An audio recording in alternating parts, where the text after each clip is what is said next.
Assalamualaikum warahmatullahi wabarakatuh. Bismillahirrahmanirrahim. Kembali lagi dan saya Ustazah Rabi. Jadi hari ini kita akan melanjutkan materi kita minggu lalu, yaitu tentang kerajinan tekstil. Nah, hari ini kita akan membahas 2 poin kembali tentang kerajinan tekstil. Untuk langkah-langkah pembelajaran sama seperti video sebelumnya. Yang pertama yaitu berdoa. Yang kedua, mengisi absensi kehadiran dengan ketik hadir di kolom komentar Google Classroom. Yang ketiga, siapkan alat tulis dan buku catatan. Dan yang keempat atau yang terakhir yaitu simak baik-baik video pembelajaran selanjutnya. Selanjutnya, saya akan menjelaskan 2 poin yang berkaitan dengan materi kita hari ini. Yang pertama, jenis dan karakteristik kerajinan tekstil. Yang kedua, proses produksi kerajinan tekstil. Nah, itu 2 poin yang akan kita bahas hari ini. Tujuan pembelajaran kita hari ini, yang pertama, mampu mengetahui karakteristik kerajinan tekstil berdasarkan rasa ingin tahu dan peduli lingkungan. Yang kedua, mengetahui teknik pengolahan, prinsip perencanaan, prosedur pembuatan dan penyajian atau kemasan kerajinan tekstil berdasarkan karakter yang dapat dikembangkan sesuai kebutuhan setempat.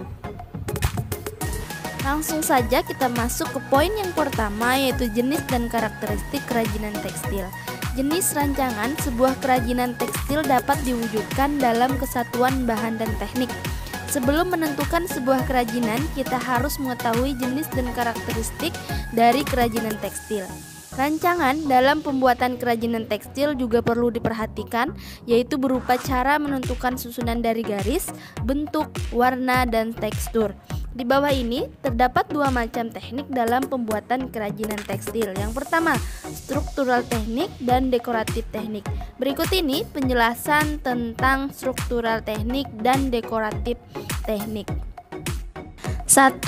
Struktural teknik adalah susunan dari garis, bentuk, warna, dan tekstur dari suatu kerajinan tekstil yang dibentuk dari bahan yang dijalin sesuai teknik pembuatannya.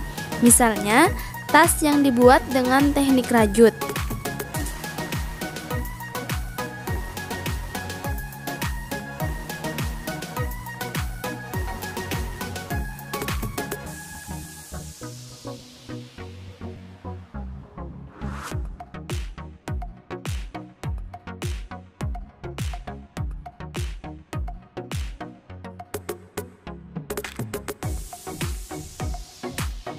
Yang kedua, yaitu dekoratif teknik, adalah sentuhan atau perlakuan yang diberikan pada permukaan busana yang memberikan efek visual dan memperindah penampilan. Misalnya, tas kain katun yang dijahit lalu diberi hiasan dengan sulam pita. Pembuatan produk kerajinan tekstil yang dilakukan dengan kedua teknik ini memiliki karakteristik yang berbeda satu sama lainnya. Karakteristik struktural teknik memiliki kecenderungan lebih klasik, unik, rumit, dan detail.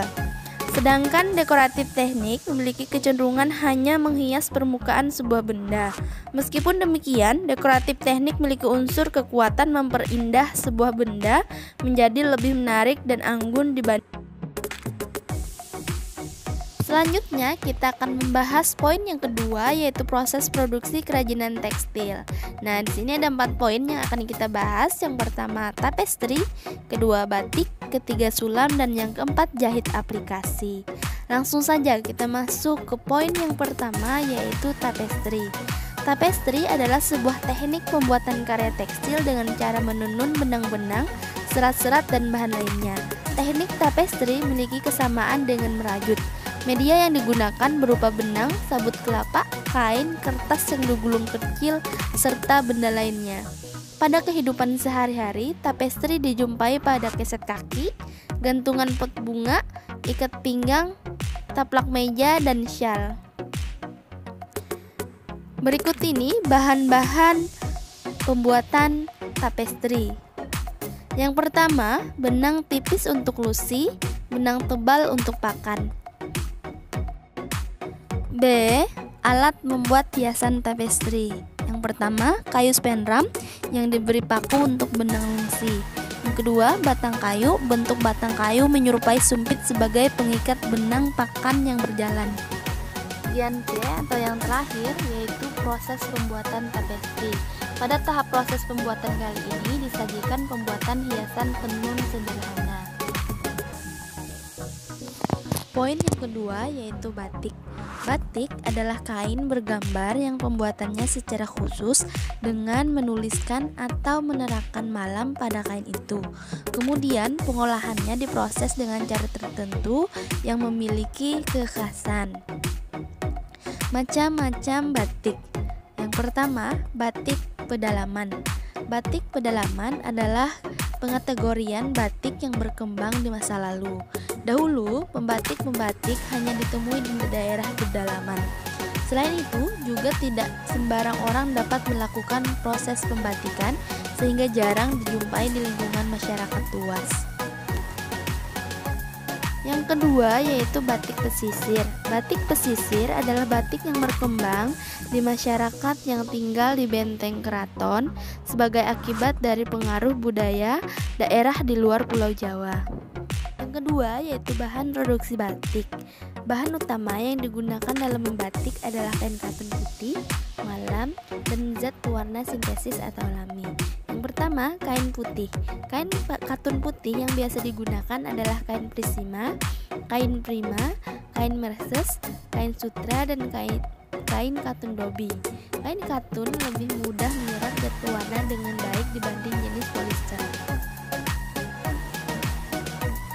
Yang kedua yaitu malam atau lilin. Lilin yang biasa disebut malam ialah bahan yang dipergunakan untuk membatik.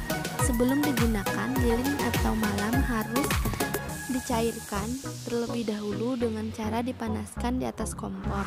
Malam yang dipergunakan untuk membatik berbeda dengan malam atau lilin biasanya. Yang ketiga yaitu zat pewarna batik. Pewarna batik terdapat dua jenis yaitu pewarna sintesis dan pewarna alami. Pewarna sintesis berbentuk bubuk, penggunaannya harus dilarutkan air terlebih dahulu. Pewarna sintesis untuk batik terdiri dari naptol, indigosol, reaktif, dan frozen.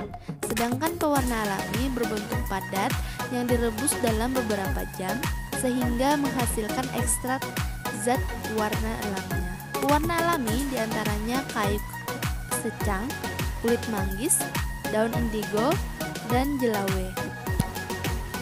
C. Alat produksi batik. Peralatan batik terdiri dari berbagai macam, namun yang utama adalah kompor, wajan, dan cating. 1. Cating adalah alat yang dipakai untuk memindahkan atau mengambil cairan. Cating terdiri dari cating tulis dan cating cap. Cating berfungsi semacam pena yang diisi lilin malam cair sebagai tintanya. Yang kedua, kompor. Kompor adalah alat untuk membuat api untuk memanaskan lilin malam. Kompor yang biasanya digunakan adalah kompor dengan bahan bakar minyak. Namun, sekarang ini juga telah banyak digunakan kompor jenis listrik dan gas mengingat bahan bakar minyak tanah semakin sulit dicari. Adapun alat lain yang digunakan dalam membatik diantaranya dingklik, kursi pendek, pemindangan atau gawangan untuk membentangkan kain, bandul timah untuk mempererat kain, pola batik, ember, panci, dan wadah menampung limbah malam. Proses pembuatan batik. Dalam proses pembuatan batik dikenal ada 3 teknik, yaitu teknik cap, teknik tulis, serta teknik campuran cap dan tulis. Batik dengan teknik cap diperuntukkan dalam pembuatan batik dengan bentuk pengulangan motif. Batik tulis dikerjakan dengan menggunakan cating dalam membentuk gambar awal pada permukaan kain. Bentuk gambar pada batik tulis nampak lebih luwes dengan ukuran garis motif yang relatif bisa lebih kecil dibandingkan dengan batik cap. Batik dengan teknik campuran cap dan tulis diperuntukkan untuk meningkatkan kualitas produksi pesanan. Tujuannya agar pekerjaan menjadi lebih cepat dan mudah. Poin yang ketiga yaitu sulam. Sulam adalah hiasan yang dibuat di atas kain atau bahan-bahan lain dengan jarum jahit dan benang. Selain benang, hiasan untuk sulaman atau bordir dapat menggunakan bahan-bahan seperti potongan logam, mutiara, manik-manik, bulu burung, dan payet. Berikut ini jenis-jenis sulam. Yang pertama, sulam kepala peniti. Kedua, sulam bayang. Ketiga, sulam rendah bangku. Dan yang keempat, sulam pita.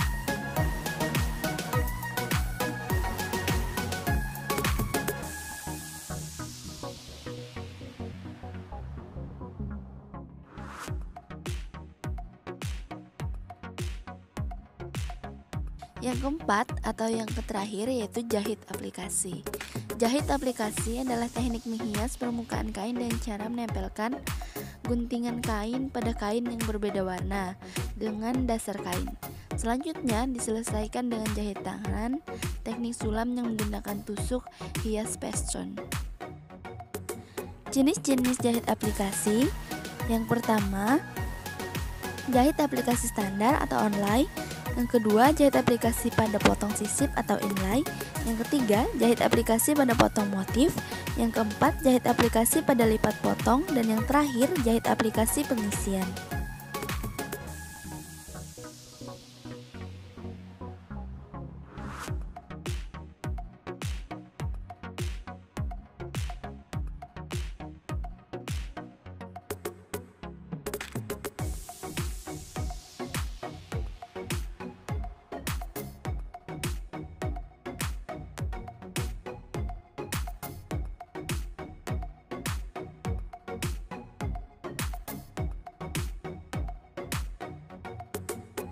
Demikianlah penjelasan materi kita hari ini, semoga bermanfaat untuk kita semua. Jangan lupa kerjakan tugasnya. Marilah kita tutup pertemuan kita hari ini dengan bersama-sama mengucapkan hamdalah, alhamdulillahirabbil alamin, wabillahi taufiq wal hidayah. Wassalamualaikum warahmatullahi wabarakatuh.